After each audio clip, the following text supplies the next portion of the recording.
This is the BBC World Service. You're with Outlook. I'm Matthew Bannister. Coming up today, the Ghanaian broadcaster who encourages her listeners to talk very openly about sex and love. Jim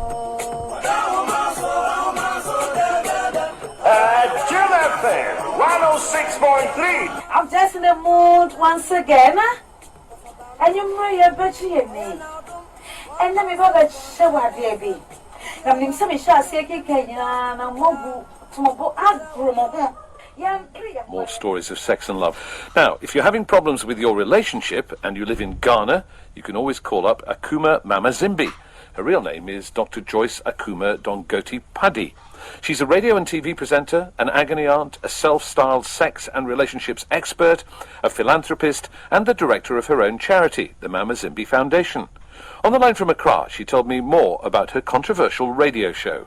I started radio in the year 2000, and I was dealing with relationship issues, marriage issues, and I was teaching sex. You were teaching sex on the radio? Yes, I was. The radio show is rated 18 years and above.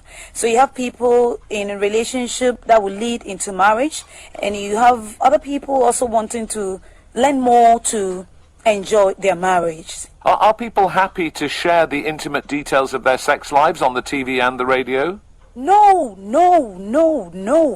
When I started in the year 2000, it was not easy at all.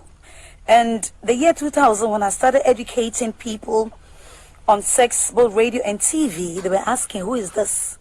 Where does she come from? And I had also people saying, hey, move her from that radio station.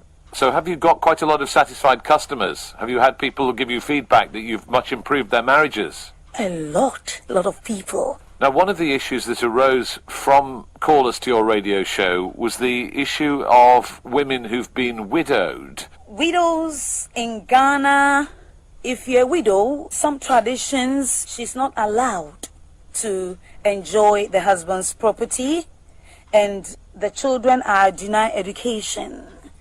They are not allowed to remarry, and they are like outcasts. Some traditions, when a husband died, a woman is accused of killing the husband. Therefore, you can be locked up in a room with the cops to prove your innocence. I mean, there are a whole lot of them. It must be incredibly distressing for the women involved. Very, very distressing. And sometimes when they coil into that shell, they are not able to come back because of what they've gone through. You know, they are mentally tortured. So what have you been doing to try to help the widows? What I do is I use my radio and TV programs to announce to every woman, if you're a widow, just get yourselves together, and then I will be there with my team. So when we get there, they start telling me their stories. So I ask, after all these, what next? Does the husband come back to life? They told me no. You've made them to go through all these rights. Are they allowed to enjoy the husband's property? They say no.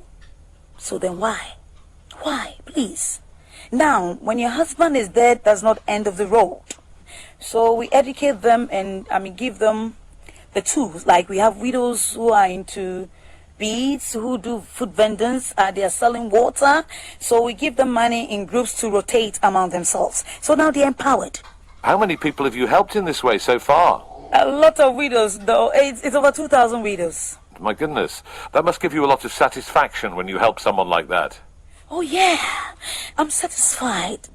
Am I right in thinking that you also run a mango farm where you offer employment to widows? Yes, we have mango farm. And what it is the widows don't work in the mango farm.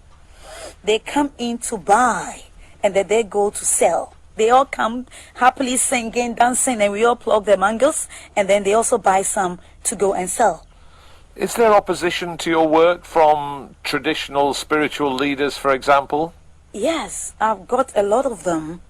Even when I started my radio program that was educating people, they stood up against it. Educating sex on radio and on TV, and she's also now giving freedom to women.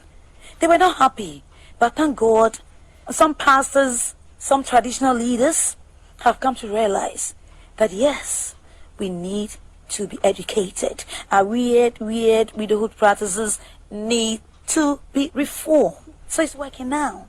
Do you think you're winning the battle? Do you think you are being able to change attitudes as well as helping the women you help? Oh yes, I have been able. Still, there are some traditions who still don't understand, but there are a lot of education. Even women who are still marrying knows that today, if my husband should die, no relative or nobody can come and stand in front of me and tell me to give me the house keys. They'll tell you, no, I know my right and I'll not do that. Akumaa Mama Zimbi on helping widows in Ghana. This is Outlook. This is the BBC World Service.